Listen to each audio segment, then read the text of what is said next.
Everyone, and welcome to this community dialogue on policing and racial justice. It's great to see all our panelists for the evening, and hello to the folks watching us on YouTube and social media. My name is John Cummings, and I'm co-leader of the advocacy group Indivisible Conejo. As we get started, I want to thank tonight's speakers, as well as the partner organizations that joined forces to create this event. The Ventura County chapter of the NAACP, the Ventura County chapter of Black Lives Matter, LULAC de Camarillo and LULAC of the Conejo Valley, the student advocacy group Justice in the Classroom, 805 Resistance, Buen Vecino, Adelante Comunidad Conejo, and the Luke Strong Foundation. I also want to express our appreciation to Thousand Oaks Police Chief James Fryhoff and Detective Nick Odenath, head of this county's Deputy Sheriff's Association, for engaging in this dialogue with us. And special thanks to Assemblymember Jackie Irwin, whose input and assistance were crucial to organizing this forum.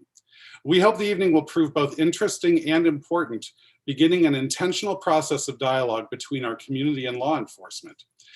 As someone who's organized a lot of protests in our area over the last 4 years, I've been thrilled to be relegated to a supporting role this summer as our local Black community organizations, young people, and women activists took the lead in responding to this critical moment in our history. Since early on in this cycle of Black Lives Matter protests, it's been apparent that they must serve as a beginning and not as an end in themselves if we're to move from rage over George Floyd's murder to necessary reforms. It's our hope that this forum will continue that process, and we thank you for joining us. I'd now like to open our program by introducing Councilmember Lori Brown. She's the first Black American elected to Ventura City Council since the city's inception 150 years ago. She's an executive board member of the California Democratic Party's African American Caucus. She owns a writing, media, and communications business, and she works tirelessly and effectively to help move protest into policy. Welcome, Lori.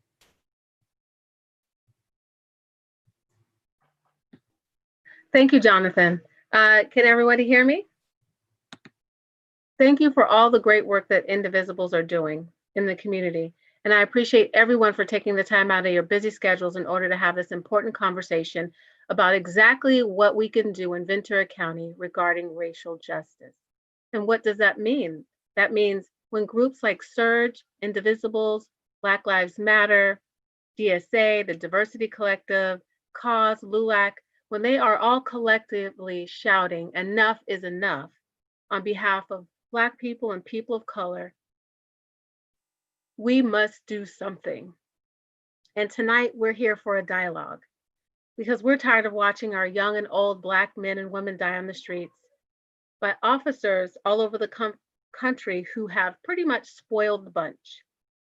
We are here today because George Floyd was a straw that broke the collective back of America. And today we must be strategic, we must be precise, we must find consensus, we must create a platform for ideas, reforms, suggestions, solutions that answer the question, what is wrong and how can we fix it?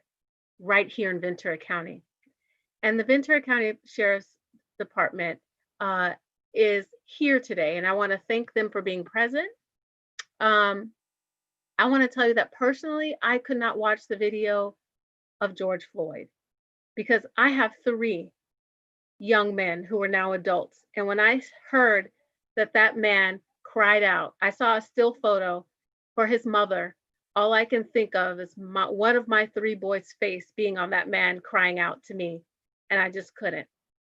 But it was encouraging to see in New York, the police chief and a Black Lives Matter activist hugging, and other officers all across the country joining in the protests and saying they want to seek ways to work together.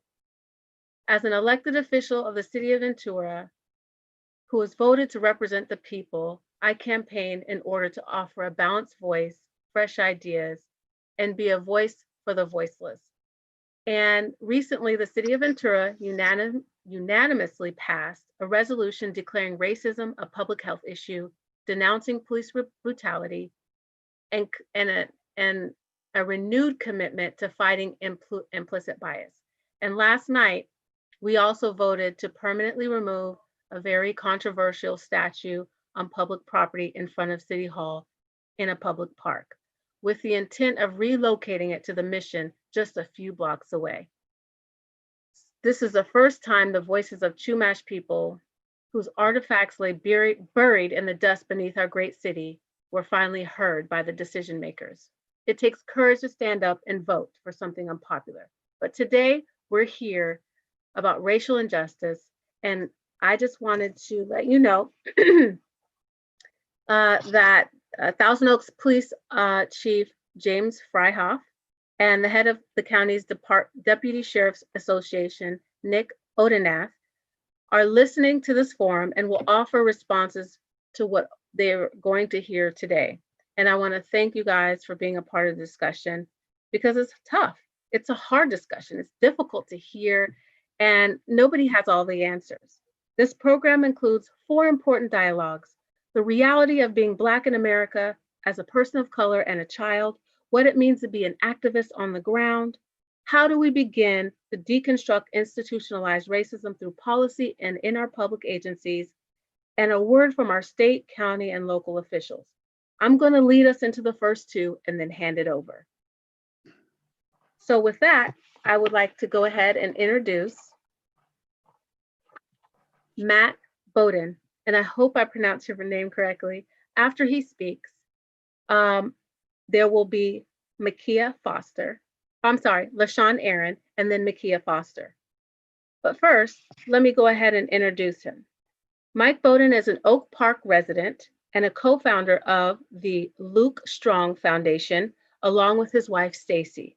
They have been married for 24 years and have 3 wonderful children together. He is also a minister at Fairview Heights Baptist Church in Inglewood, California. Let's welcome Matt Bowden, who will be discussing his experiences of racial profiling and having the talk with his children. Thank you for that introduction, Lori. I'd also like to thank John Cummings for giving me the opportunity to speak today. And as Lori mentioned, I was asked to speak about 2 specific issues.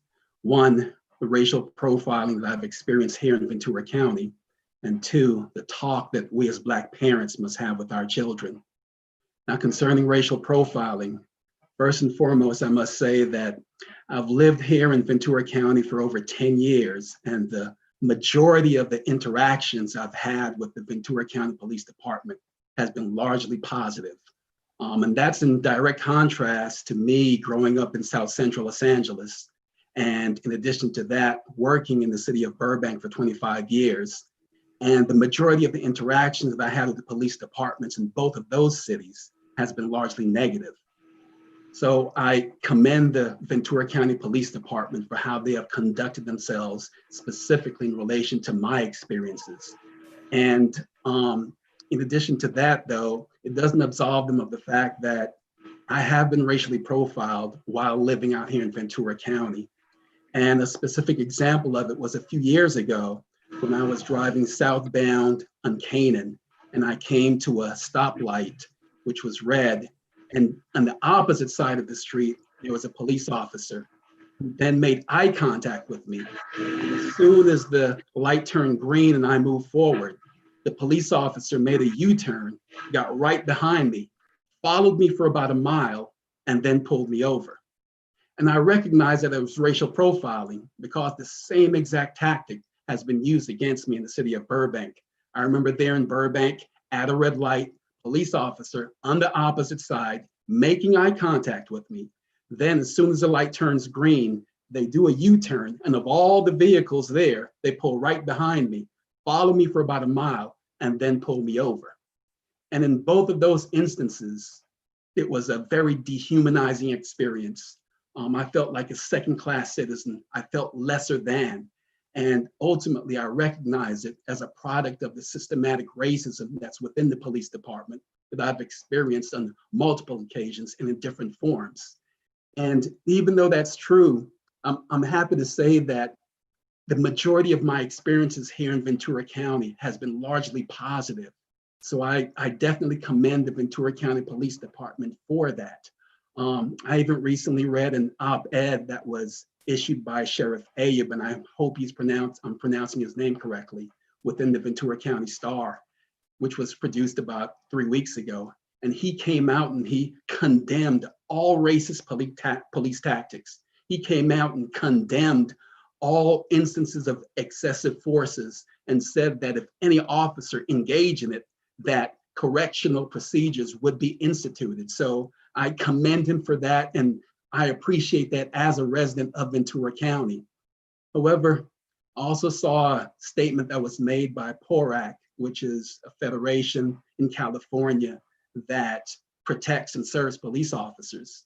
And they made a statement in relation to the plot that was enacted by police officers to kill a civil rights activist a few weeks ago. And the statement that PORAC released was largely, in essence, be careful what you post online. When I do believe that the statement that PORAC should have made would be one equal to Sheriff Ayub's, which would be a condemnation of the evil and racist strategy of seeking to kill a civil rights activist. It should have been condemned significantly, but to a large degree, they implicitly told those police officers who engage in it to just basically don't post it online. And this, I do believe, is a product of systematic racism and points to the larger issue that we've experienced from police unions historically. Police departments have been in a part of American society for over 200 years. And largely what we've seen historically is that when police officers engage in racist tactics, when they engage in excessive forces, these bad police officers are protected by their police unions. And this is absolutely wrong. This does, I do believe, a great disservice to all of the good police officers. And I do believe that the police unions within our county and across this nation, that when they do encounter these police officers who engage in racist police tactics, who engage in excessive force abuses, they should not be protected. They should be rooted out by those police unions, and they should be rid of those individuals from their ranks.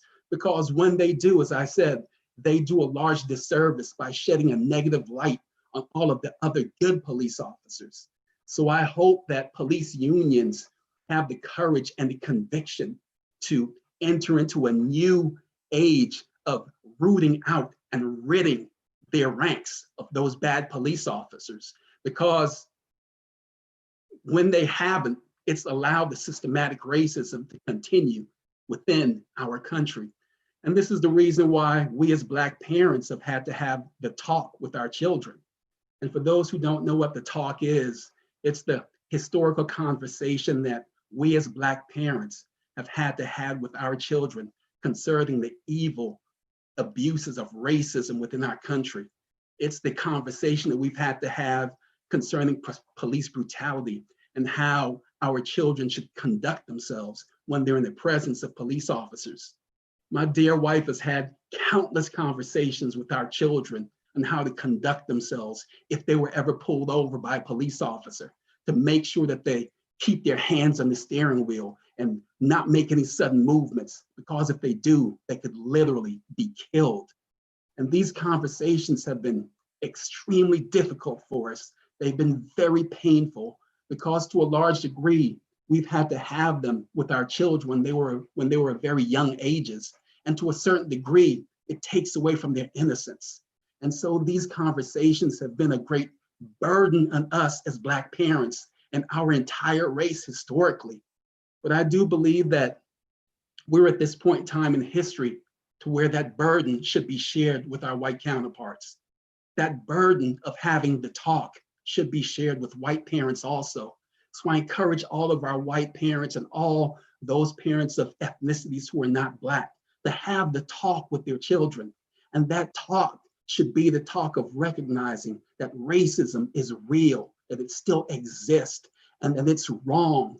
It's wrong to treat other human beings who are Black, other human beings of different ethnicities and races. It's wrong to treat them in a manner that takes away from their dignity, that dignity that God has placed in each and every one of us by creating us in His image.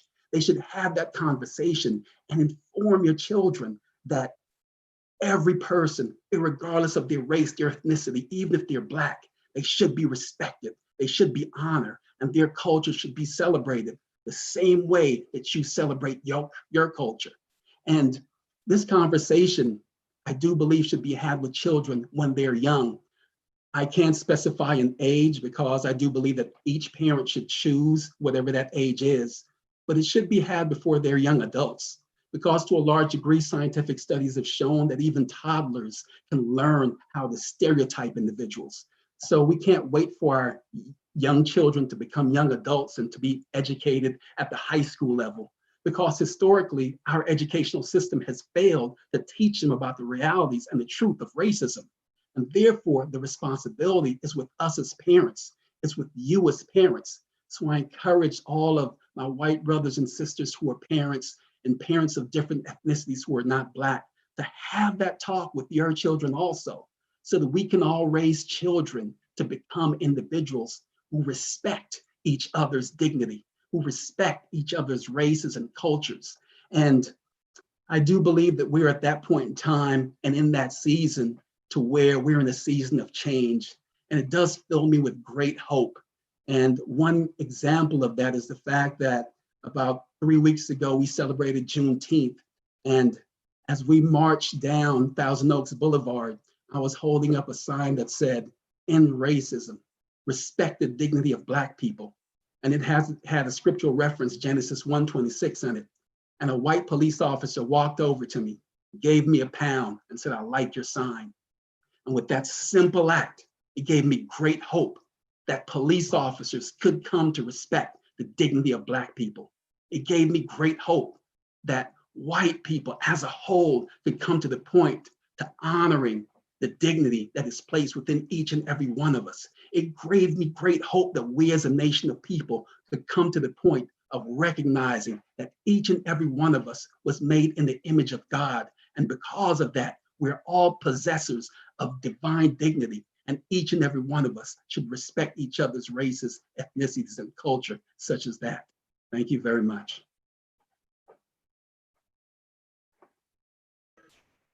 Thank you, Matt Bowden. That was powerful, prolific, impactful. We thank you for sharing that. I, for one, understand totally the necessity of the talk. And with my boys, I have a little story really quickly. My boys were all, 2 of them were in diapers, 1 wasn't. 2 of them were sitting in the back seat. Actually, all 3 of them were sitting in the back seat. We got pulled over and it was dark, it was nighttime, and I was trying to train them. And I said, look, the officer, when he walks up to the car, we have tinted windows. They don't know what age you are. They don't know who you are. All they know is that you're male and that you're Black. So make sure that when the officer comes up, I'm going to put my hand on the steering wheel. We're going to assume the position. Make sure the officers can see your hands. Okay? And stay calm, right? So the officer walks up, he comes to the window, and his whole face turns red because I hadn't looked back in the back seat yet. And I said, "What do you mean, officer?" He says, and he pointed to them. He said, "You don't need to tell him to do that." And I turned around and all of them were in the back with their hands up like this. And I say that not to make light of the situation, but that even in those tender situations when your children are young and you're just trying to teach them what you think is right, it's easy to misunderstand or misappropriate. And sometimes people get offended. And those young officers, they were fine. They weren't the type of officers to do that. But as I said earlier, there's some that just spoil the bunch. And it's a difficult conversation to have with your children. And they're like, "Why?" And I said, "That's just the way it is, honey. That, you don't want to go into the details." So thank you for sharing that. So now we're going to hear from LaShawn Aaron, who is a single adoptive mother, a certified life coach, and a social justice seeker. I love that. Who leads the advocacy group 805 Resistance. Her mission is to educate, empower, and affect change in systems crippled by systematic racism and are harmful to people of color. I am eager to hear from LaShawn Aaron, leader of the 805 Resistance. Hi, everyone.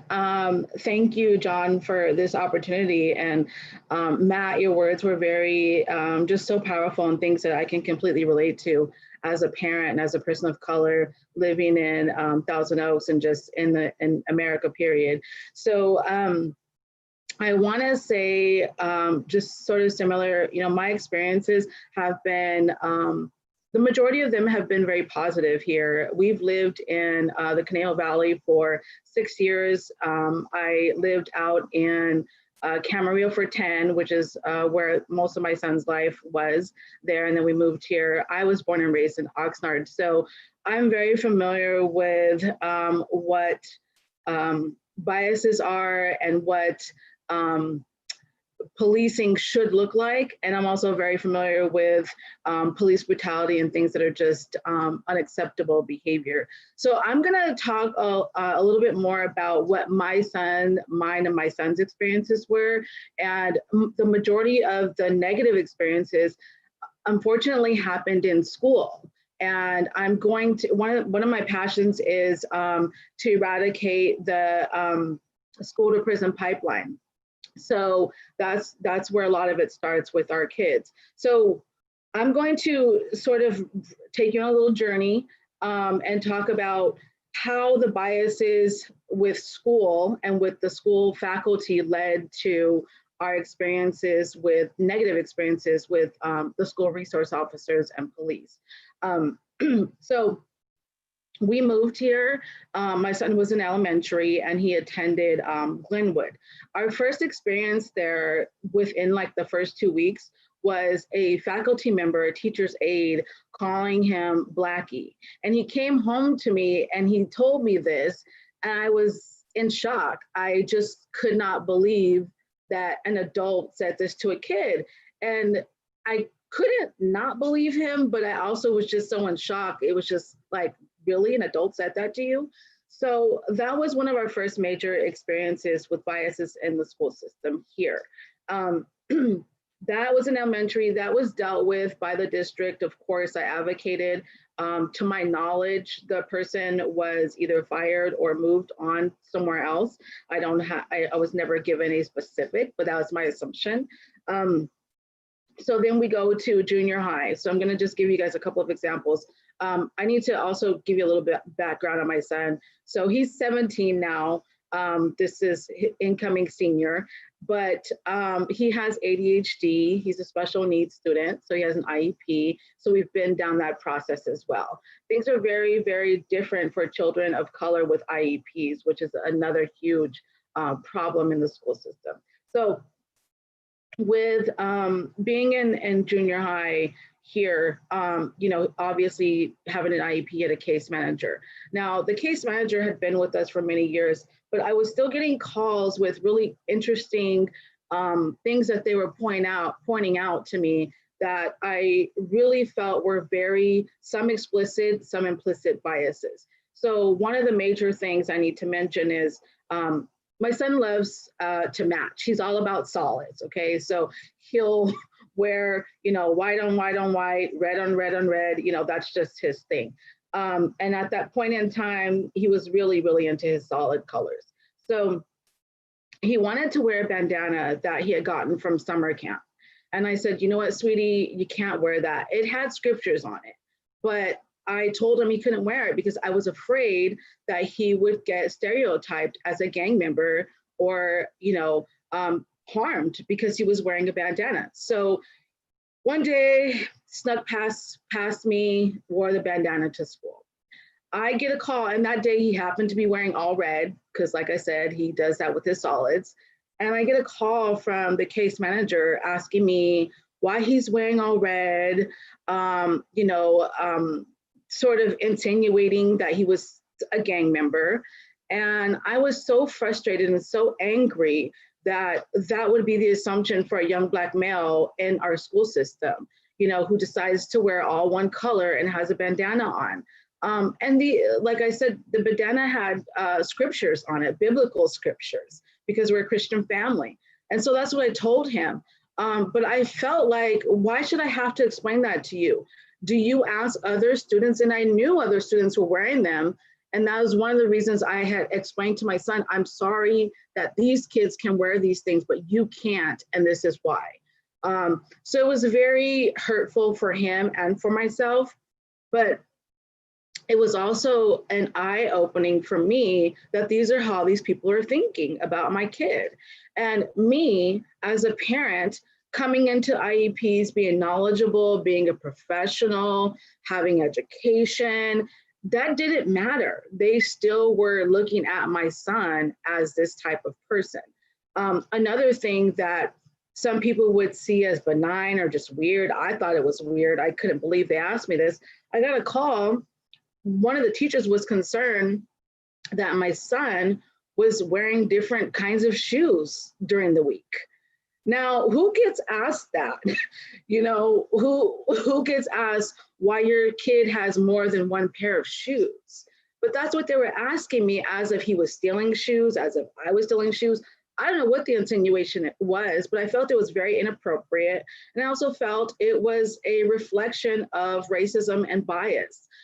So of course, they had to hear from me about this, and I had to educate them on why this is not okay. But the fact that they felt like it was okay to even ask me these questions, or felt that it was something they had to inquire about, was really disturbing to me. So these are just a couple of examples of how we got into the situation that led up to one of the bigger things that I'm going to talk about. So this is junior high. So we're in high school, sophomore year of high school. One of his peers there was a racial slur that was said to one of his peers. My son is very, very protective of his friends. So he spoke up for this kid. We had a lot of interaction with the school because of this. We talked about this. We had meetings. We had problem solvings. I'm one of those people, I believe in being solution-based. So if I have a problem, I'm also going to come to you with solutions and strategies, because that's what I do.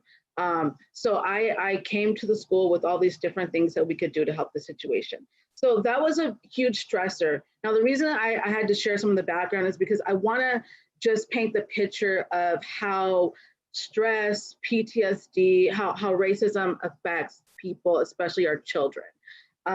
So he's dealt with all these different racial incidents, you know, starting from elementary school. So here we are, we're in high school now.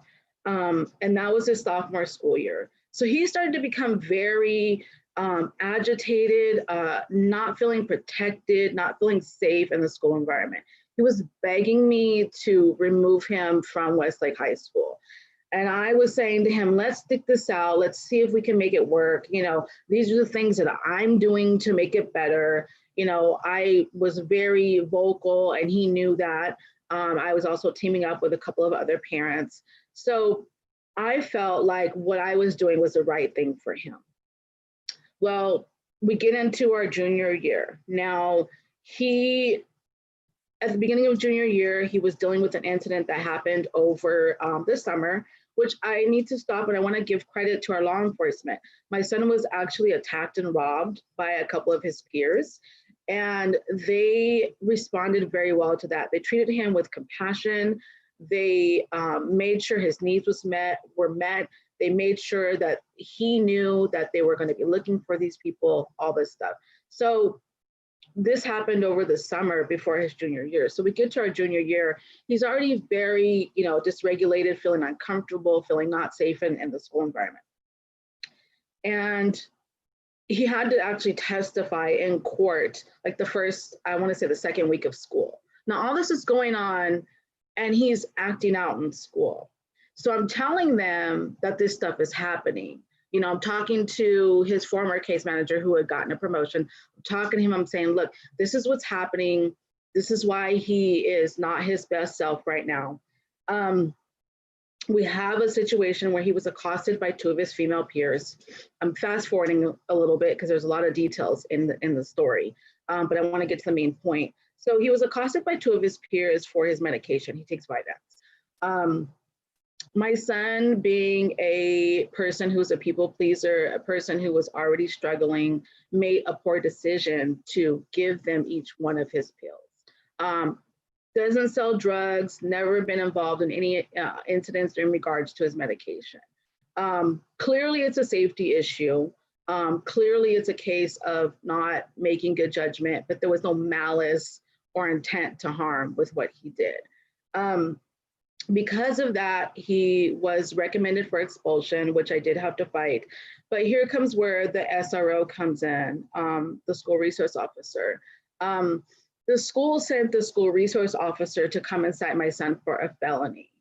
I was very disturbed by that because we're already disputing the expulsion based on his criteria as a special needs student and all the other things that led up to this, which are in his IEP. And because of the school's lack of response to helping to provide adequate mental health support for him. So their decision to send the SRO over here to cite him for a felony was very concerning for me. So the charges, the district attorney never filed charges against him. But what it said to me was they weren't willing to listen when there were racial incidents happening that were harming my son.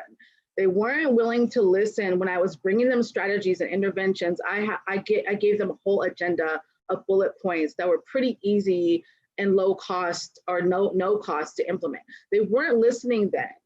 But when he acted out because he was suffering from mental health issues was when they wanted to get the big guns in and send the sheriffs to my door to cite him for a felony for something that, you know, he had no intentions of harming people. So that was a real eye opener for me once again. And I said, I have to do more here because people are not listening. You know, it's great that we're doing this right now. These things have been going on for a long time. I was addressing these issues 2 years ago with the school. And nobody was listening. It was like, oh, okay, I was giving a lot of platitudes and, you know, yeah, I'm sorry, we hear you, but then there was nothing.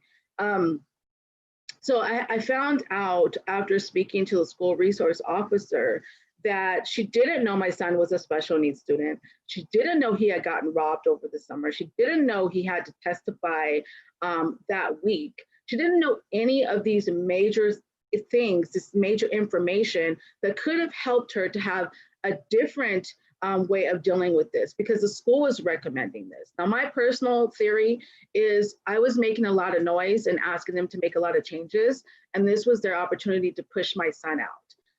And they were using law enforcement to do their dirty work. So does he deserve consequences? Absolutely. Could we have used it as a teaching tool? Absolutely. But did we do that? No. What they wanted to do was criminalize him and put him in the system. And so this happens a lot to children of color. And we are a double whammy because he's a child of color. He's a young Black male, but he also is a kid with special needs. So this happens even more to children of color with special needs. He's like in a different category. And it's very disturbing. So after my conversation with the student resource officer, it said to me, you know, I have to do more to educate people. I have to do more to get the school involved. One of the things before I wrap up is I really think we need to reconsider the role of school resource officers in the schools. I also think that if we can not have them there, I think it would be great. I also think if we are going to have them there, we need to be very specific about what the rules are, and they don't need to be put there to scare students. They need to be put there as a resource, which means to help them along the way, community policing. So you're creating relationships instead of coming in to punish or consequence, unless it's necessary. So I want to thank you all for listening. I know I said a lot, but I appreciate this forum and I appreciate you all. Thank you. Thank you so much, LaShawn. I just want to say we all have a lot of stories to tell, and we want to make sure that we get to all of them. And I'm just going to quickly say, I totally understand where you're coming from. Before I became an elected official, I was a student advocate for Black male students, specifically my own. And my boys were 3. One was an IEP student as yours. One was an overachiever and one was an underachiever. All three of them were different, totally different, but they all had some challenges. And one of them, my son, who was the underachiever, was very big, tall, taller than his teachers, and he was harassed by his teachers. Teachers would send him to the principal's office on a regular basis just because they didn't know what to do with him, because he was bigger than they were, because he waved a sharp pencil in the air and they said it was a weapon, and just a lot. He shouted out and he was being disruptive. And I'd go sit in on the classrooms and all the kids would be loud and shouting and waving things. But for whatever reason, my child was singled out. My overachiever, he was encouraged by his school principal in high school not to take the SAT and not to go to college. I was very upset about that. And when I finally found out, it was too late. And there was a child that I advocated for at the school, specifically related to school resource officers, where they interrogated him in a room. One child had already admitted they did it. Another child that I was advocating on behalf did not do it at all. They interrogated him for hours, tried to get him to admit it. They said they wanted to make an example out of him. So they charged him with a felony robbery, arrested and re-released him to the school, called the parent and told her, take him down to the station and you have him booked. Thankfully, the parent did not. And I was able to help them negotiate with the public defender's office in order to get that dismissed. But if you don't have a parent that understands the system and how to do that, you have a child who automatically has a felony charge, becomes a third striker, gets into the prison system, mandatory prison sentences. And then on top of that, they come out with a label, with a record, and they can't get work, they can't support themselves. And you know how it goes. So anyway, on that note, I want to say thank you, Mr. Cummings. I know you told me to call you John. I'm sorry for allowing me this opportunity, because there's so much to talk about, not enough time to talk about it. But I appreciate the sharing, and I just want to introduce Makia. I hope I said that right, Foster, who is a recent high school graduate who will be attending UCLA in September. Congratulations. That's a big feat. And she is a local community organizer and activist and has organized several protests in her hometown right here in Simi Valley, including one of the most powerful events our county has ever produced on June 6th. Everyone give a warm welcome to Makia Foster, the Simi Valley Black Lives Matter protest organizer. Hi, so it's Micaiah, but no worries. And I guess just a little bit about myself. Like she said, I did organize the protest in Simi Valley on June 6th. A little bit about that process. It started out with a tweet with me and my little 20 followers on Twitter. And since then it had just grown, and I had got connected with a lot of community organizers and a lot of different community activists, and it continued to grow. During that process, it was definitely very difficult because I don't think Simi had ever seen anything like that before. And there were a lot of people who did not agree with what I was doing, who tried to threaten me and discourage me, even some city council members and school board members. So like how we were talking about before with making sure we have the proper resources in the school, I think that's super important. So I continued on. I did struggle a little bit with, should I do this? I don't want to put anybody in danger. They were saying things like just crazy things that they definitely shouldn't have been saying to me about practicing my First Amendment right. But I continued to do so, and it turned out to be amazing. There were about 2,000 to 3,000 people who showed up for a Black Lives Matter protest in Simi Valley, which is crazy to me. So I also think it's really important that we continue to have this conversation like we're doing today. And with that, I'd like to introduce Nicole Lopez Gonzalez. She's an organizer of several recent Black Lives Matter protests, as well as a student justice activist for the Oxnard Union High School District. Oh, can everybody hear me? Okay. So as you already know, my name's Nicole. I'm 17 years old, and I'm here to talk about the change and transition of the mindset towards police. I've been in a room with Black people, Mexicans, Indians, Asians, Pacific Islanders, etc., and I've never felt once that my life was in danger. Yet when you put me in a room from somebody in the police department, everything straightens up with me quickly. I'm afraid that I could say or do the wrong thing, and that would be it for me. I don't know if you guys know the statistics, but 1 in every 12 murders are done by the hands of police officers. And if the police officers are supposed to serve and protect, then why are we so afraid of them? In 2017, the California police officers killed 172 people, and half of them not even having a weapon on them. California has had the most deaths by the hands of police officers. And something the system has taught me is that there are two different justice systems.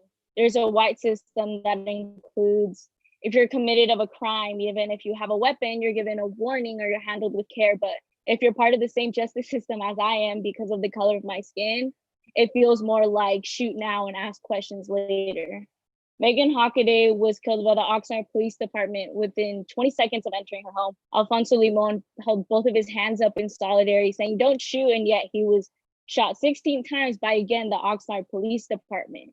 Robert Ramirez died because the police department were on his head, back, and behind for about 4 minutes. One witness even calling it a dog pile.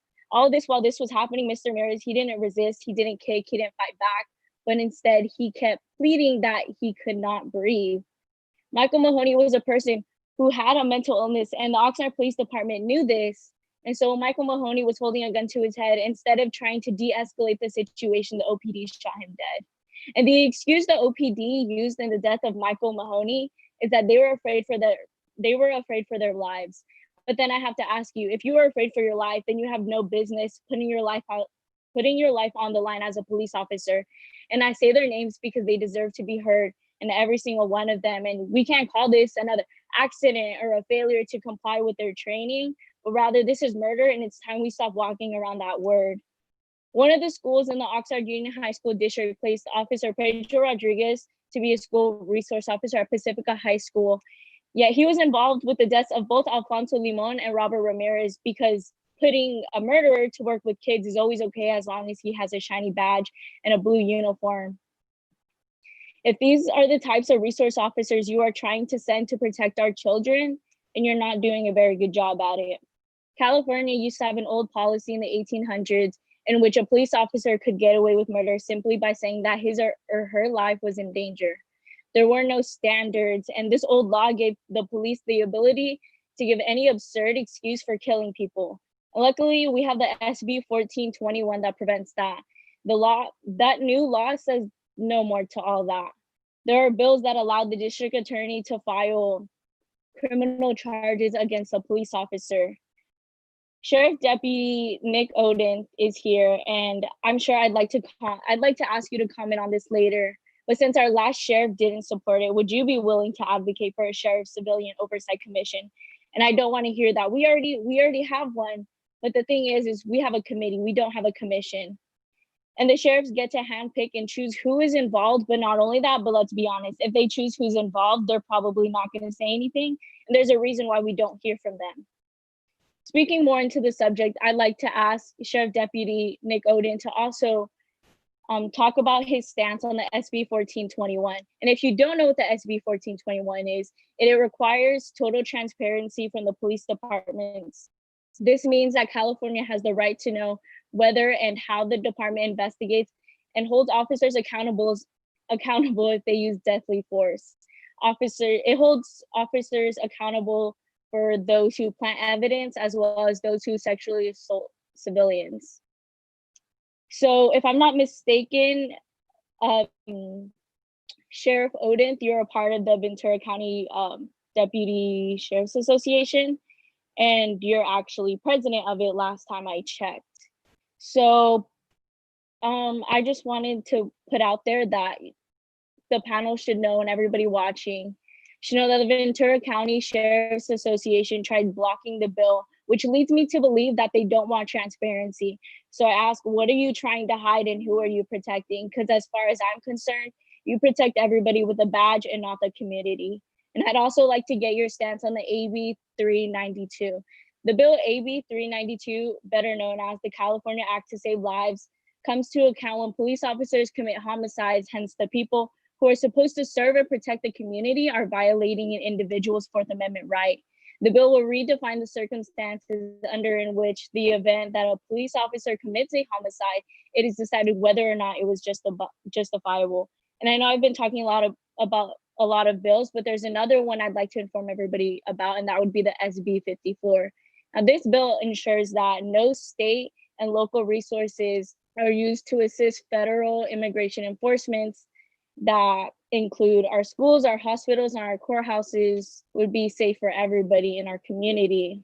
Before this, school police and security departments would investigate, interrogate, detain, detect, or arrest persons for immigration enforcement purposes and conduct in connection with the immigration enforcement by law enforcement agencies. And to me, this just goes to show that you can't spell police without ICE. The VC Sheriff's Department was sued because the full color applied for the command staff and get hired because of the color of their skin. That right there is discrimination, especially being a person who is brown. And I guess I should also mention the fact that 3 white men were hired instead. So then I have to ask, why do the sheriffs not hire for more diversity? Another thing I'd like to point out is the Ventura County Deputy Sheriff's Association opposed both the AB 392 and the SB 1421. Now, sheriffs are on record opposing these laws, and I don't want to hear any more excuses. I want change. Why is the Sheriff's Department trying to stop advancements in the law that call for transparencies, as well as stop the murders of innocent people? And if I'm not mistaken, the Hollow Point Firearms is on the front page of the Sheriff Association as a business supporter. So I ask you, Sheriff, why are you accepting money from a company that sells weapons of mass destruction? Are you protecting the community, or are you going minority hunting? In the 2019 to 2020 budget, Thousand Oaks spent $32.3 million on general fund spending, Oxnard with $62.9 million, Ventura with $40.3 million, and Camarillo with $17.8 million, just to name a few. Our city can give all this money to the city, yet our own teachers have to pay out of pocket for school supplies and tissue boxes. You need to understand that when I say defund the police, I mean defund the police. Instead of hiring more officers, we need to explore more ways to help the youth instead of putting them in juvenile camps and prisons. We need to create diversion programs to help them. This will give the youth tools to use their intellect in a more positive way. It is about college prepping our kids and not prison prepping them. We are not taking away money from the police. You can't take away something if it was never theirs to begin with. It is the people's money, and how twisted is it that they are taking money from the same citizens they discriminate against, which brings me to my next topic. I am involved with 2 very special groups, one of them being Justices in the Classroom, where our mission is to mobilize students and repair the legacy of racial inequalities in America by demanding racial justice in the classroom. Currently, we are working with the new superintendent, so the OUHSD is no longer the problem, but rather the solution. Educating the youth on other cultures as they step into the right direction, but it isn't enough. The OUHSD provided a contract with the VC Sheriff as well as the OPD, giving them $1.5 million in order to have resource officers on our campuses. More importantly, why are we paying the department to do what is already their job? If I recall, it is the people's taxes that originally pay the officers.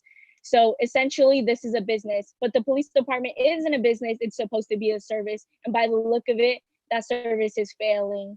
And yet there's no statistics saying that having an adult who is armed on campuses make the environment safer. Tell me why we have 1 or 2 resource officers on high school campuses, yet Pacifica only has 1 resource counselor that is supposed to serve over 3,000 students. And that to me is absolutely disgusting. With that $1.5 million, we can provide our staff with a proper training how to de-escalation. We can distribute the money to our special needs unified program as well as our English learners program, etc. So the other group I'm involved with is called The Movement, and that's where I organize all of my protests that I have been hosting alongside the other members. Leading these protests, I have had a lot of positivity and support from people who didn't even know me. At the protest I ever organized alongside 3 other strong people from our youth community. We had a little bit over 300 people show up, and that is the biggest protest Camarillo has had to this date. I was overwhelmed with the support through these protests and speeches.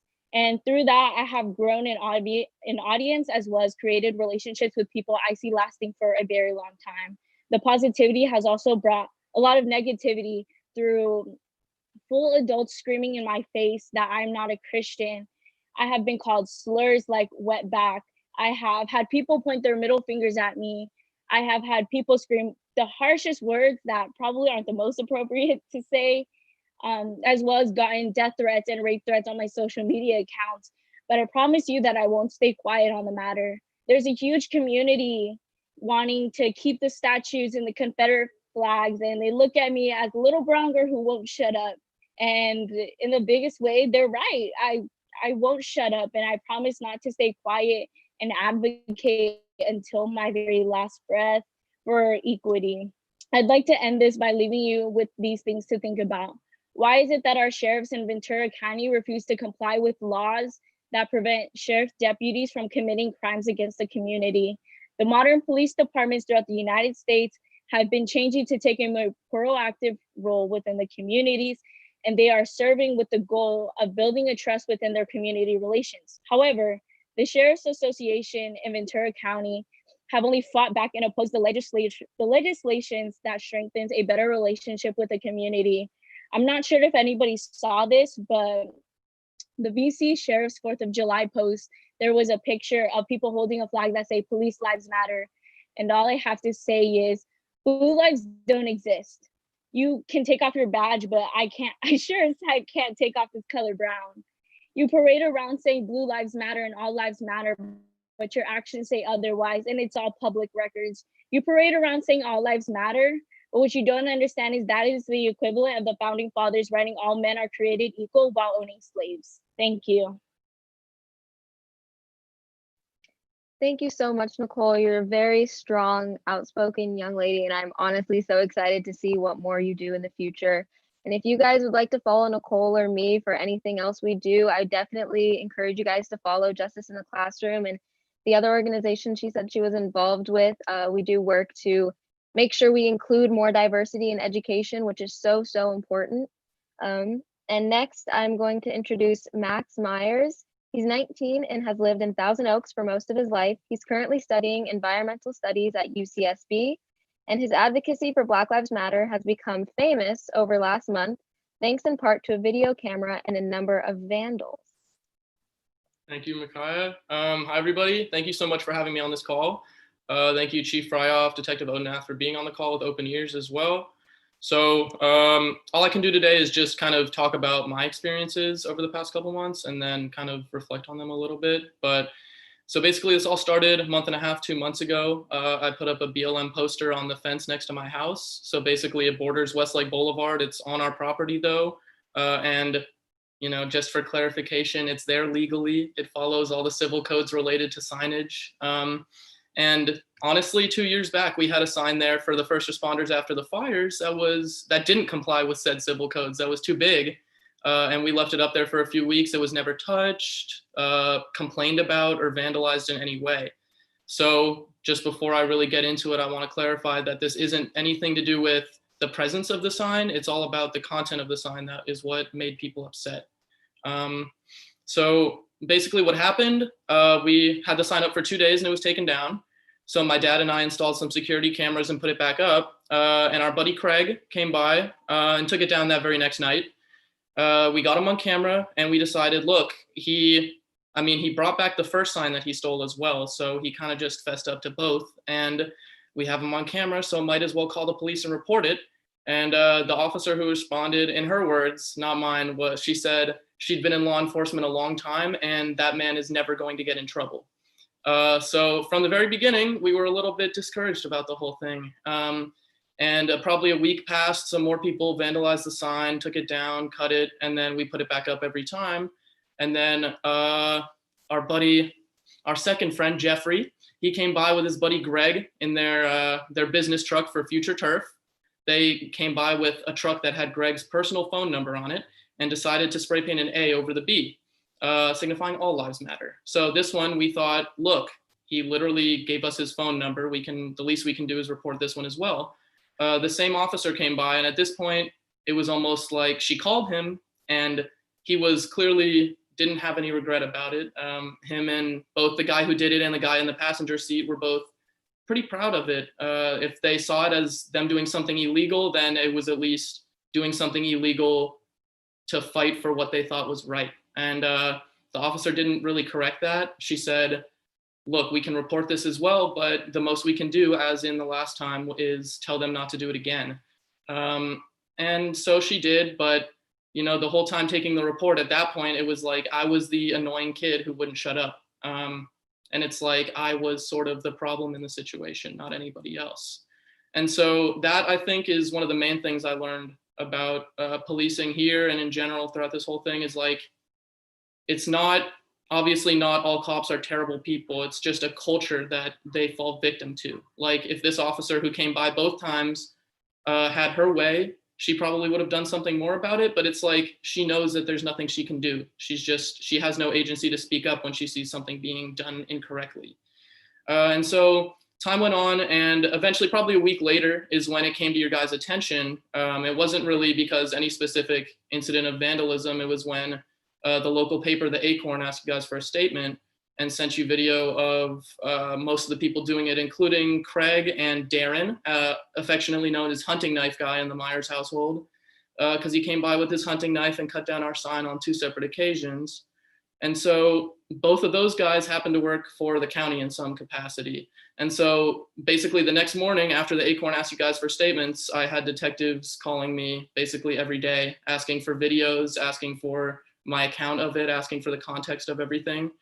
And so I don't know, if there's another lesson that I learned there, it's like there was really no action taken until it was already past the point of you guys looking bad. Like there just didn't seem to be any consideration of how it might stack up there in the, you know, in the build up to it.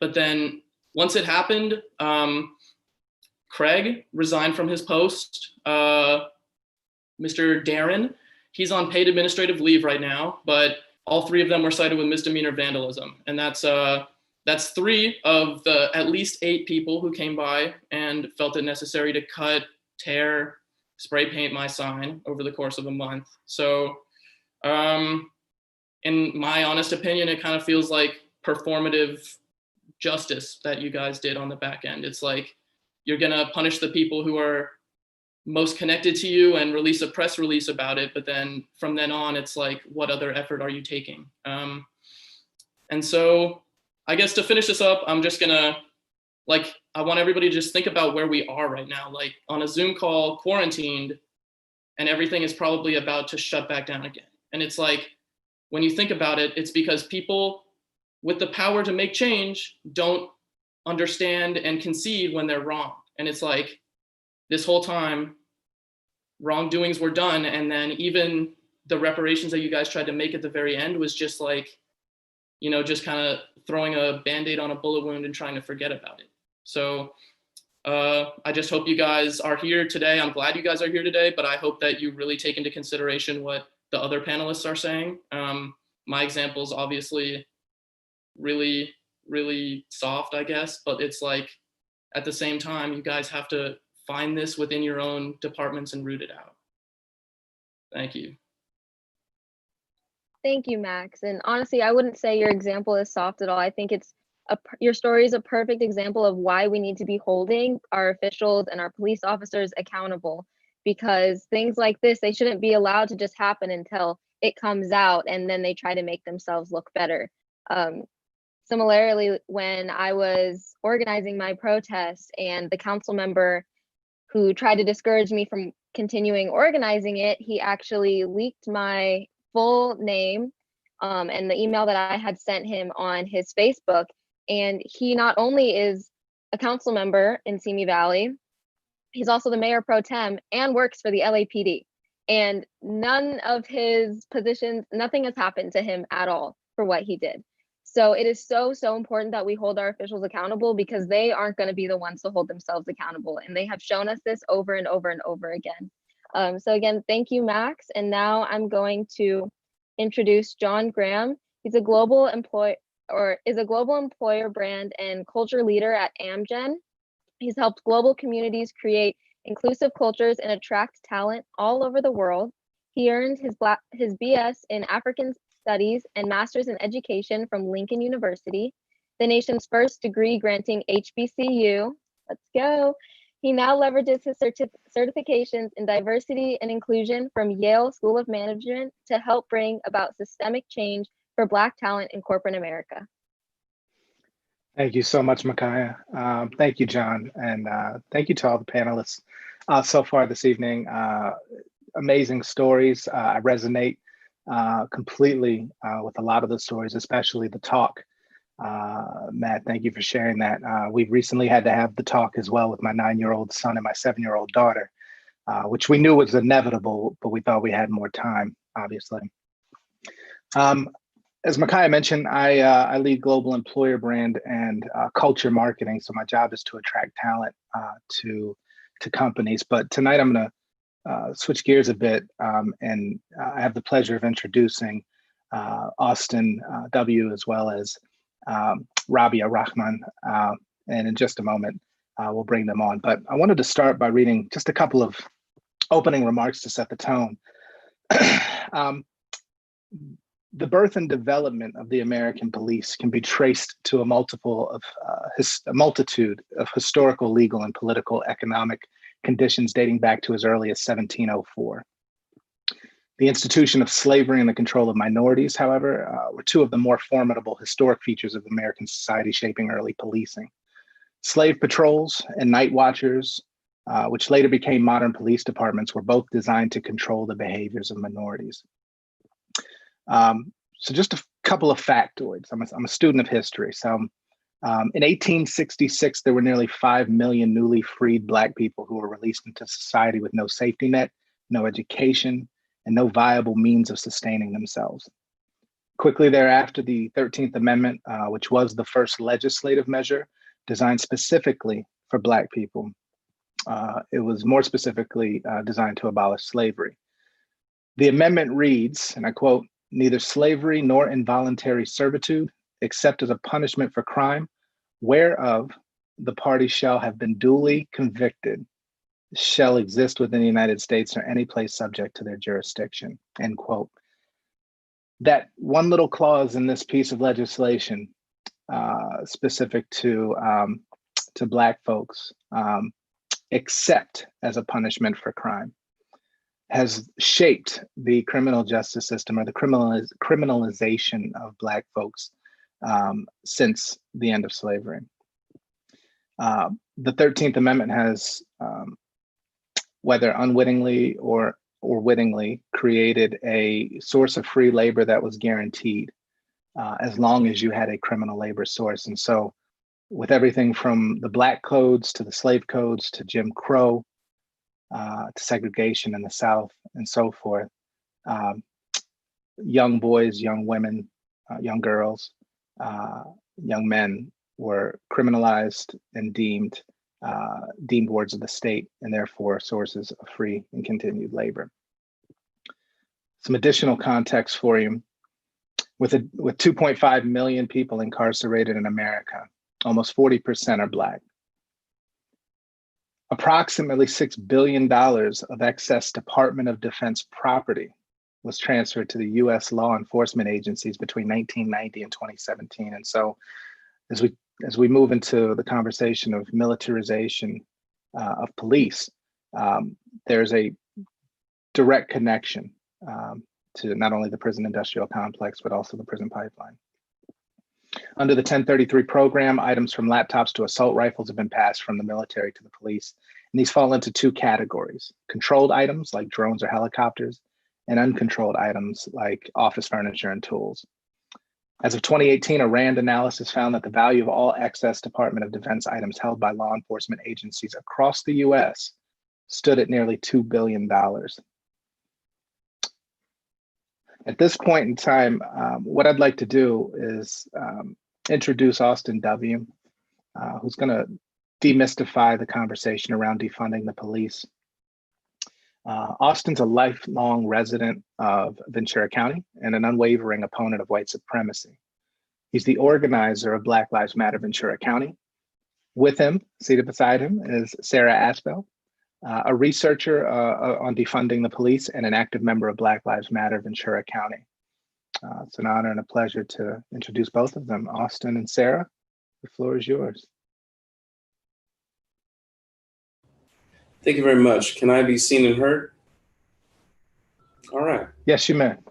Thank you. VCSO is a part of the systematically racist institution of policing in the US. Yes, it is true that VCSO kills fewer people than some other law enforcement agencies, but this does not negate the fact that it plays a role in the institution of policing. If you genuinely believe that the US has a systemic institutional problem of racism and white supremacy, then you should believe that all law enforcement agencies in the US are rooted in white supremacy. Our law enforcement institution was born as slave patrols in the 17th century and continues to project by fueling mass incarceration of Black and brown people. This is an important thing to understand if you want to understand the real meaning of defund the police. Before we talk more about this, we would like to speak a bit towards reforms.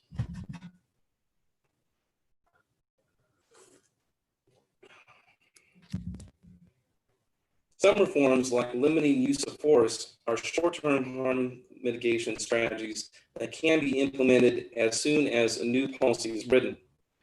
Others are more long-term strategies, like the formation of independent review boards that hold police directly accountable to Black, Indigenous, and people of color. These changes require more time and coordination to enact.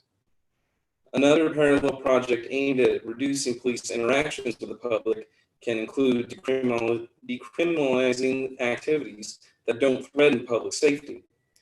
By greatly reducing police interactions with the public, we greatly reduce the potential for police use of force. It is a fact that departments with more restrictive use of force policies tend to kill fewer people. Keep in mind that use of force policies are not a way to hold police accountable for their actions, because the policy is written in such a way that the police get the final say on whether any particular use of force was reasonable. Although the Ventura County Sheriff's Office's use of force policy does include some of Campaign Zero's recommendations, it fails to include many common sense limits on police use of force. For instance, the policy fails to require officers to de-escalate situations where possible by communicating with subjects, maintaining distance, and otherwise eliminating the need to use force. It fails to restrict officers from shooting at moving vehicles, which is regarded as a particularly dangerous and ineffective tactic. It fails to develop a force continuum that limits the types of force and/or weapons that can be used to respond to specific types of resistance, and finally, fails to require officers to exhaust all other reasonable means before resorting to deadly force. These reforms can be implemented immediately as a harm mitigation strategy, but these reforms will not solve the problem of racist policing in the US. We shouldn't be arguing over whether or not an agent of the state has the right to choke you out or not. This brings us to the limits of reform. First and foremost, it is absolutely necessary that we understand that a change in policy does not imply a change in the culture of law enforcement. Qualified immunity makes it nearly impossible to hold officers accountable for their immoral actions. Police misconduct is investigated internally, and without community control, police will always find another's actions reasonable. While law enforcement agencies have been expanded and granted so much money that they often make more in overtime than their yearly salary, social services and education, things that would greatly improve our material circumstances, are being gutted. Police then end up taking on issues for which they have no skills to address.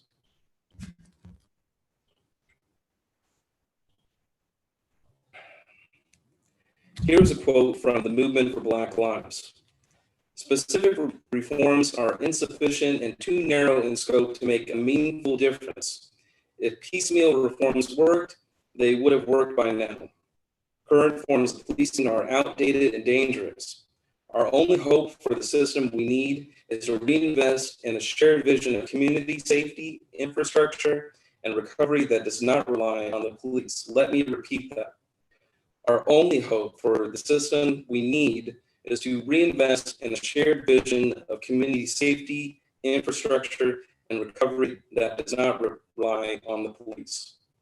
We must reimagine public safety and move toward a world that prioritizes community care over militarized police. Finally, I think we're ready to discuss the real meaning of defund the police. Defund the police means reallocating money away from police services in order to adequately fund other services that are proven to prevent crime and improve quality of life for all Ventura County. Defunding the police means funding services that prevent crime, things like healthcare, mental health services, substance abuse treatment services, violence prevention programs, education, youth programs, supportive housing and rental assistance, job programs, and non-carceral restorative justice and mediation services. Defunding the police means sending trained mental health workers to people in crisis. People with mental illnesses are disproportionately killed by police. For instance, Brian Duncan in 2015 was killed by a sheriff's deputy right here in Ventura County. Defunding the police means removing armed officers from schools and investing in better schools and youth programs. Defunding the police will be achieved by rejecting any proposed expansion of police budgets or sheriff's contracts, demilitarizing police forces and eliminating SWAT teams, removing resource officers from public schools, requiring police officers, not cities, to pay for misconduct lawsuits and use of force settlements, denying benefits or pay to police officers under investigation for using excessive force, and establishing non-police alternatives to 911 calls.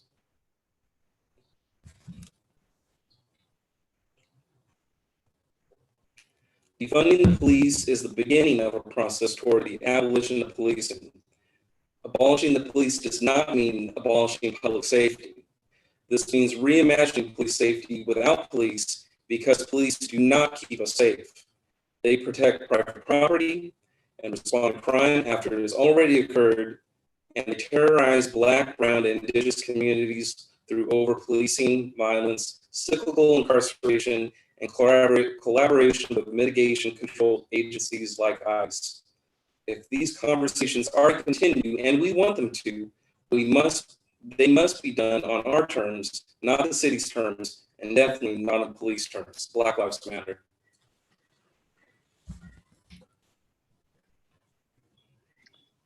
Thank you so much for that, Austin. I can honestly say that the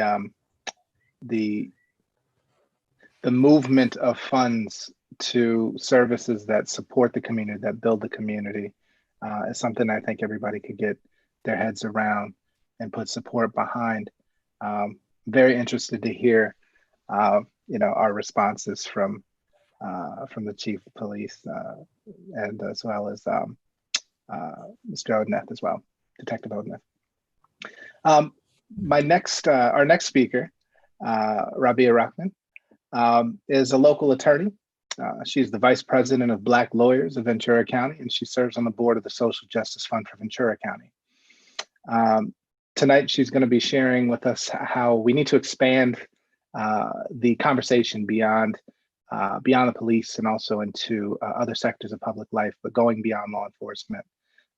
Again, a distinct pleasure and honor to introduce Rabia.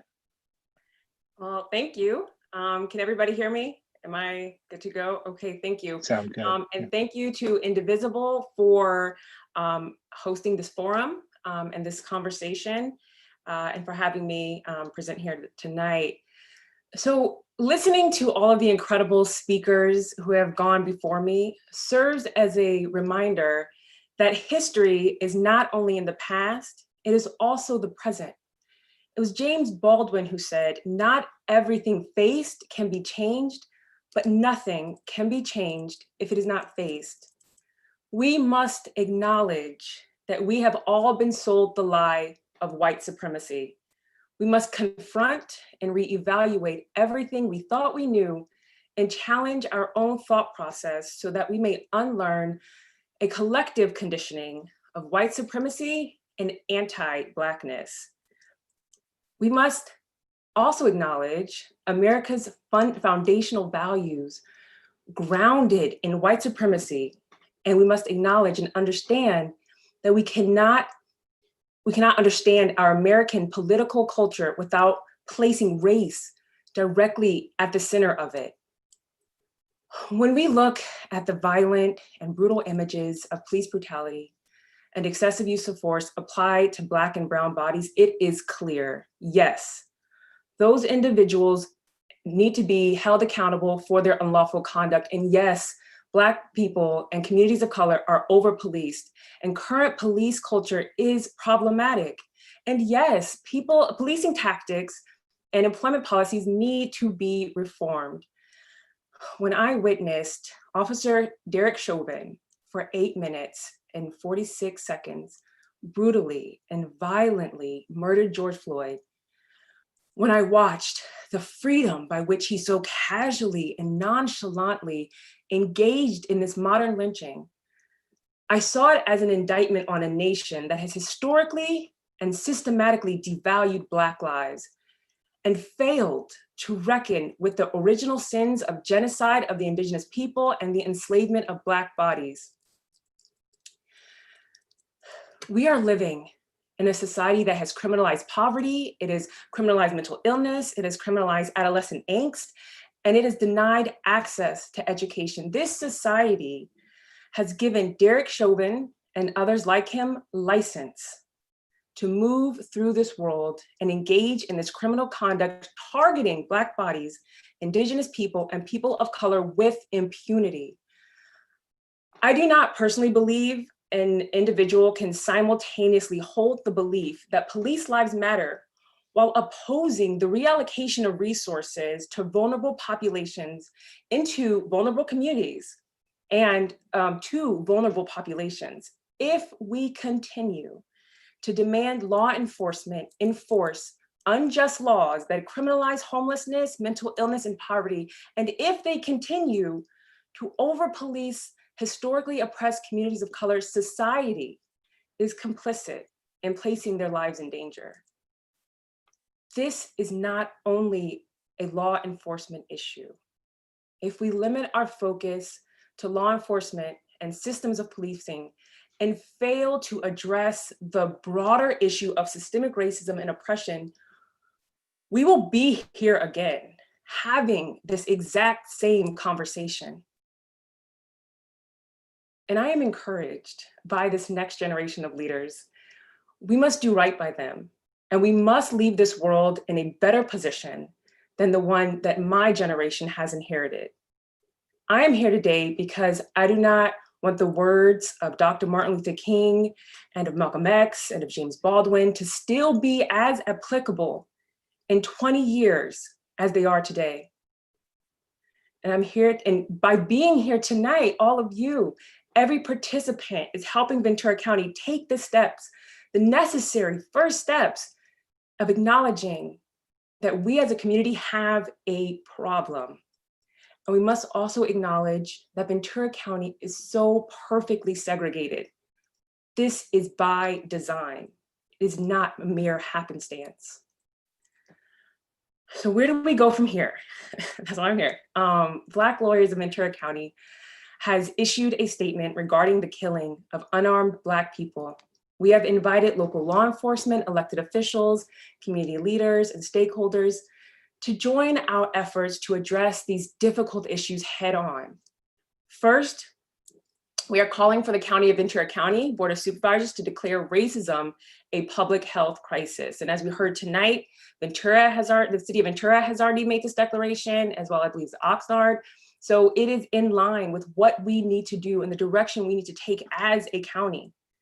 Second, we are calling on all law enforcement agencies within Ventura County to join the dozens of cities and counties across the nation in adopting the immediate harm reduction policies of the 8 Can't Wait campaign. These policies include banning chokeholds, requiring de-escalation training, and instituting a duty on officers to intervene and to stop excessive force by other officers. So we commend the Ventura County Sheriff's Department, the City of Ventura, City of Oxnard, and Simi Valley for already implementing some of these policies. In fact, it is our current understanding that the Sheriff's Department and Simi Valley Police Department have already instituted a complete ban on carotid holds. And third, we are calling on Ventura County Board of Supervisors to convene a multiracial, multi-generational, gender diverse, nonpartisan commission to provide civilian oversight over all public agencies, and including law enforcement. The commission would have the authority to independently review and to investigate complaints and allegations of racial bias, disparate treatment, racial profiling, excessive use of force, and violence.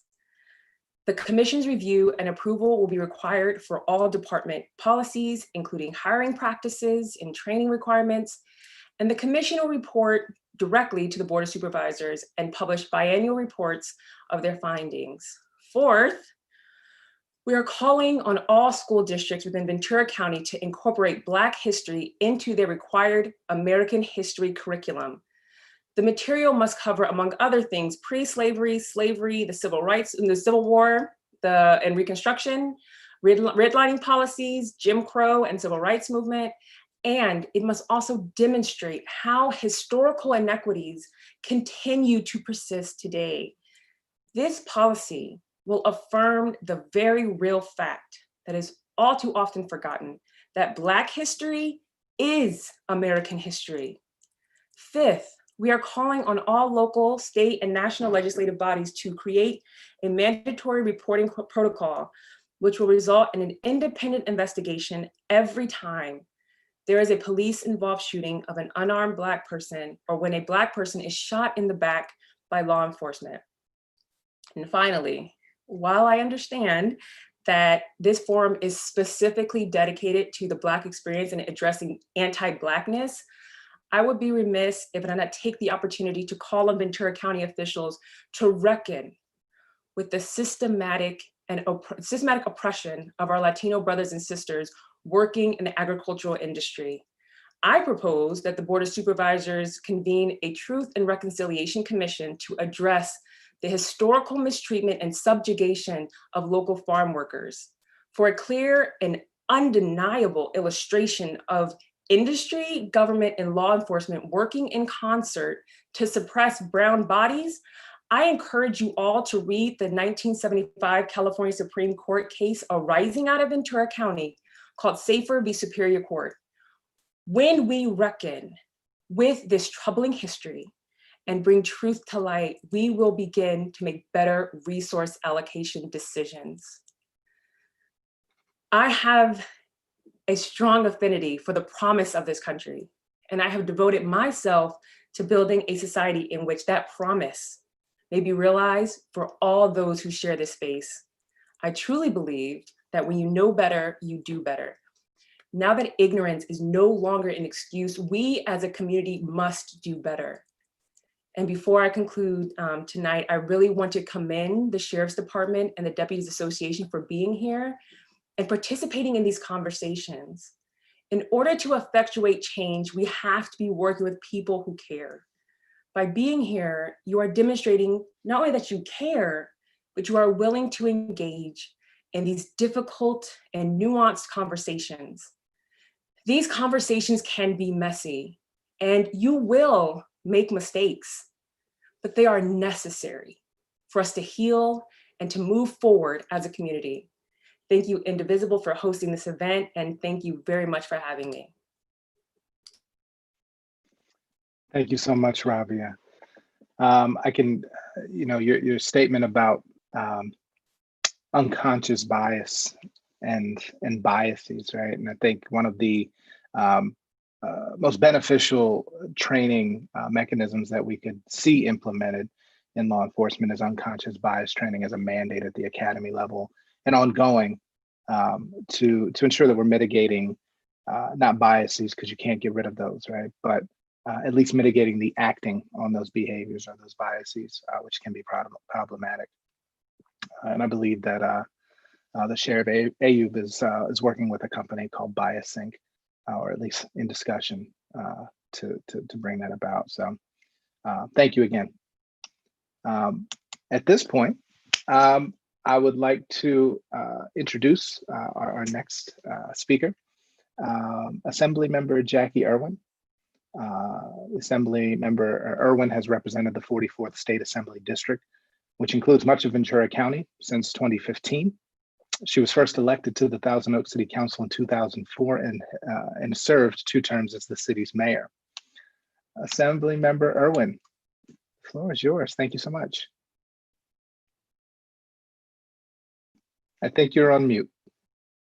So sorry. I wasn't going to do that. There you are. Oh, thank you so much. And yeah, these conversations are really hard to listen to. And I appreciate everybody so passionately sharing their story. And as has been previously said, I really appreciate the young people who have truly driven this movement here in Ventura County. I want to thank John Cummings for including me. I appreciate all the work he's done and Indivisible to organize this community discussion. These are very difficult conversations, but to move our community toward healing, I believe that they are crucial conversations. I appreciate this evening that we have key representatives from the Sheriff's Department. In many circles, this county has the reputation of progressive policing. I've known both of these men for many years, and they are closely involved with progressive and forward-looking policies. We're first going to hear from Detective Nick Odenoff, who has been a law enforcement professor in Ventura County for over 19 years. He has served 6 years as the director of Ventura County Deputy Sheriff's Association, in the past year as that group's president. His passion for many years has been combating human trafficking. Nick, looking forward to hearing you speak to us. Well, good evening, everybody. It's an honor to be here. Frankly, it's very humbling to have these real conversations. In fact, I was talking to Assemblymember Irwin about the opportunity to have these real hard, difficult conversations. And so I'm really excited about tonight. And in respect to John and the group, I did not prepare notes, so I've honored that. And so you're going to hear my true feelings today, and in response to everything that's been said. Let me first say, John, thank you so much for the invite, for us to be here and to be able to listen, for an opportunity for me personally to educate myself, to get better understanding, to get better perspective, perspective that I wouldn't have otherwise. And for that, I'm very thankful. As Assemblymember Irwin mentioned, a lot of my work here locally has been as a detective in human trafficking. So I've seen a lot of the work that the Sheriff's Office has done in doing a better job of building connections with our local service providers and really educating us as detectives and our community to better understand those biases like John mentioned just a moment ago that we all have, and to recognize those. And I agree, John, with your assessment that having additional training is necessary, especially as it relates to those underlying biases. To be clear, and I know this should go without saying, I don't have all the answers. And that's why having these continued conversations are so crucial in my mind. And I thank you all for allowing me to listen and for you sharing your passionate stories and heartfelt stories and real stories, both here locally and abroad. We've seen some incidents, and I thank you for that sharing. My hope, as I mentioned to John when I spoke to him on the phone about this idea, was that we would start here with communication. Communication can be a very tricky and fickle thing. It can be a very serious weapon, and it can also be the power to bring us together. And my hope was tonight that it would be the beginning of bringing us together to come to understanding and get closer to understanding. And so my hope and my ask is that we can continue to have these conversations and can continue that communication moving forward. There were some very good questions by Nicole, specifically towards me. And because of the number of questions, I think it's fair and appropriate to answer those at the next session. Hopefully we have this next session soon, and I can address each one of those for you. I do think they're more complicated personally than they were addressed, and I'd like to get into that in more detail when I have more time to do so. But with that, again, I just want to thank you for your time, for your perspective, and helping to educate me. I truly appreciate it. So thank you very much.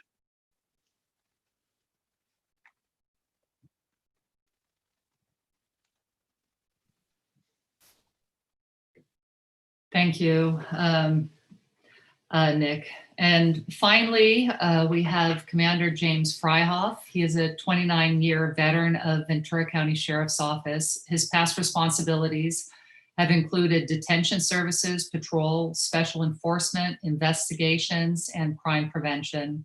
He now serves as the Thousand Oaks Chief of Police. Commander Freihoff.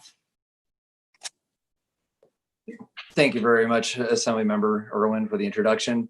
And thank you to all the panelists. Thank you to Indivisible Conejo for putting on this forum. Like you said, tough conversations, right?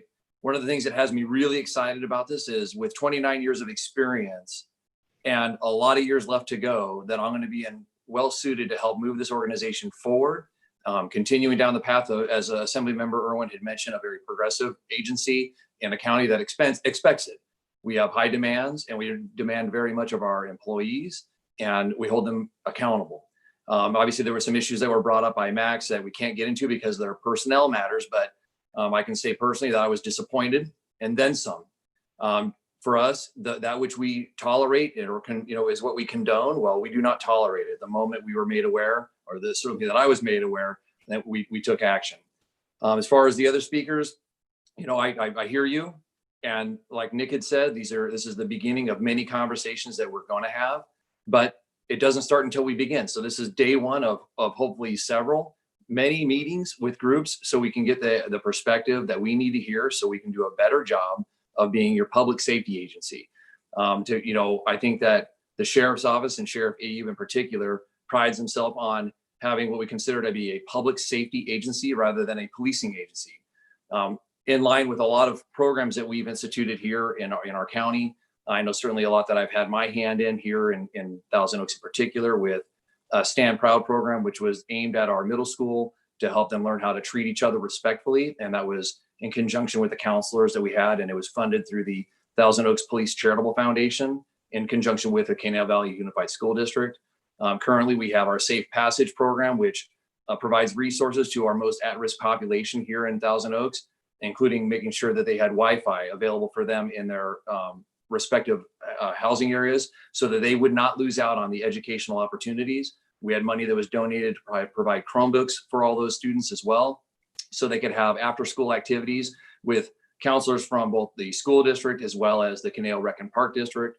We've partnered with Cal Lutheran University, and the program is currently being studied by Harvard University to determine whether or not this is something that can be replicated elsewhere to try and help bridge the gap within our community to try and help those who are most at risk.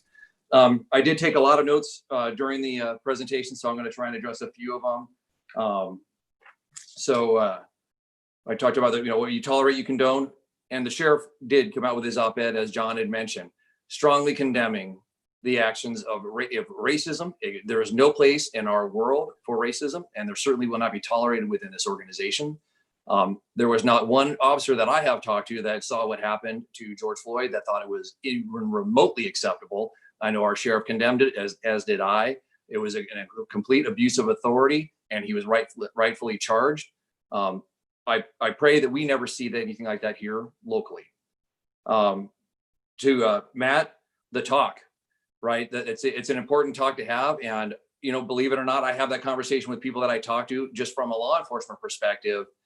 When we make a car stop, oftentimes we have no idea who's in the car, and the one thing that we do know is that the hands are what's going to kill us. So when we see hands, it can immediately change the relationship we have with who we stop. And I tell that to everybody. I tell that to my family. So just keep your hands where they can be seen, so that the officer so they know that you're not reaching for something or trying to do them harm. Obviously, the talk you're providing is rooted in a lot different vernacular and experience. And I'm not going to take away from that. I mean, that's a definite, very real conversation that you're having to have. And I'm sorry that those conversations even have to happen. To LaShawn, our school resource officers, we take the great pride in selecting who we pick for our SROs here locally. There's a lot of responsibility for that SRO out there in being a mentor for the students, being able to communicate with the parents, being able to communicate with the administrators. And then from involvement of the criminal justice system, oftentimes, and most times actually, with our minors, we know that if we make an arrest, it's not going to go to a criminal charge, that the DA's office is not going to even see it, because all of our juvenile offenses of that sort where they were cited out are referred through probation first. And that's where they can provide resources. I think one thing that we could do better at is providing resources for families that need those resources without having to have them court mandated. I think a lot of times when we issue a citation, we know that that's finally where the state or the county is going to be able to provide resources that are necessary. So I think that's part of what's involved in that process.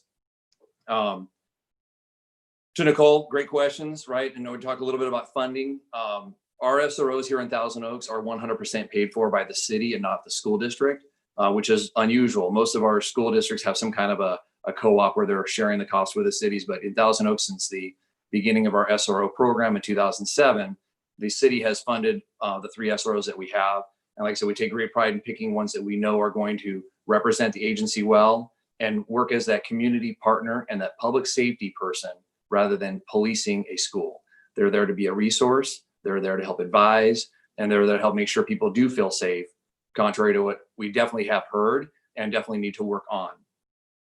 Max, obviously, as soon as I heard about what had occurred, we made the arrest, and obviously there's a personnel issue, so I can't get into a whole lot of great detail about it, but very proud of our department's response to that.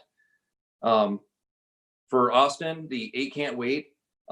As an agency, we have 6 of the 8 that we already do. We do require de-escalation. We do train de-escalation. We have a very robust crisis intervention team training that we provide. The 2 that we still have on our policies is, one is being able to shoot at vehicles, although we understand that it's largely ineffective. There could be a time where it is necessary, and it is not therefore not been removed as a policy, because we want to have that option if it is going to save lives. So we understand that it's a challenge, but that's one that we currently still have. And the other one had to do with the using firearms as a last resort after exhausting all other alternatives. There's some instances where that is just not practical. If an officer is being shot at, to expect them to go through all the other uses of force before returning fire, it doesn't make sense. And so I don't know if that's just a matter of how that's worded to make it more in line with what our policy is. And we don't use a continuum. What we have is a policy that says you use force to overcome the resistance. If the resistance starts out high, then we're using more force. As the resistance wanes, our force has to also then wane to match the resistance. So I hope that clarifies a little bit about that. Rabia, for some things that we're doing here in Thousand Oaks also, I created the first vulnerable population officer here in Thousand Oaks, and now we have 2 where we've taken them from other units out here that were assigned in TO. They weren't add-ons. We just took them from other positions here at the city. And what their job is to provide resources to our homeless. They know the homeless by name. They work with our county resources and the other non-governmental organizations to make sure that they're getting the needs to those that are homeless. And the state has made it very clear that they do not want homelessness criminalized. And I think that we do a very good job of trying to find that balance of laying expectations that as a community we come to expect, but also not criminalizing homelessness, and then making the other county partners that we have that provide resources engage with our homeless population. And those officers have done a really, really good job with that engagement process. One of the things that we were able to implement as an agency also is body cameras. I know that LA is trying to get body cameras, but our agency did it in 2016. Each of our contract cities pays for the body cameras, and that's done for officer accountability as well as the public transparency. And I'm very proud of our agency for doing it very early on and making that available for our community's sake, because at the end of the day, we want to have the best policing agency in the world. From an oversight standpoint, just to let everybody know what oversight we do have and what is available in case you didn't know is, first of all, we have a very open sheriff's office. Sheriff Abe, and prior to him, the other sheriff, Sheriff Dean, were very open to meeting with different groups to address concerns. That has not changed. I know that Sheriff Abe would meet with any group to discuss any injustices they think are occurring or any questions they have about policing, so that we can work together towards a mutual goal of having the best public safety agency in the world. We have the grand jury, which are volunteers that sign up to be kind of the government watchdog. They get to come investigate what our policy and procedures are, what we charge for, tow fees. Those are things that they do to make sure that the community is being treated fairly. And that's a volunteer position that's held for 1 year, and they sign up for it. It isn't run through the sheriff's office at all. It's run through the county. The Board of Supervisors also has a layer of control. Each of our individual cities have a city council, and then the public themselves through our complaint process. One thing that's really important that I want to make sure everybody understands is we don't know what we don't know. And if there's an issue that's occurring, then we need to be told about it. And that complaint process now is easier than ever, where it can be done online, it can be done face-to-face at the station or over the phone. And it's really important so that we too can weed out the officers who are not acting in the community's best interest. The DA's office, the Attorney General, because the sheriff also has jurisdiction over our county jail facilities, the Board of State Community Corrections also has oversight of what the sheriff's office does. And then probably the most important thing is we have a publicly elected sheriff. The community gets to determine if the sheriff is doing the good job that they want, like all of our elected officials. If we are not seeing what they want, then there's a mechanism for that to be changed. Sheriff Abe has been the sheriff for just over 1.5 years. It's obviously been a very challenging 1.5 years with the borderline shooting happening within this first week, the Woolsey and Hill fires happening shortly after that, obviously the pandemic, and then now the riots that we saw to the south of us were more of a concern. But locally, I just want to say how proud I am of all of our residents for the protests that we had. They were peaceful. They were very powerful, very well led, very well orchestrated. And I know that out here in Thousand Oaks that our officers met with the protesters and went out and talked to them because we understand the need for change. So I'll finish with this. I apologize. I probably went longer than I'm supposed to, John. I apologize. But no agency is perfect, and we're all comprised of human beings who are not perfect. But we strive to be and have procedures in place to hold accountable those who do not uphold their oath. Thank you very much for your time. I look forward to further discussions with all of you. Thank you so much, Chief Freihoff, and thank you to all of our speakers. I'm kind of overwhelmed by what we've heard tonight. It's been quite a lot to take in. I have enormous gratitude for all of you, for your honesty, your perspectives, your willingness to engage in this dialogue. And we're going to continue this dialogue. We will be participating in organizing follow-up events to keep this conversation going and ensure that it moves toward understanding and reforms. So please stay tuned for details on all of that.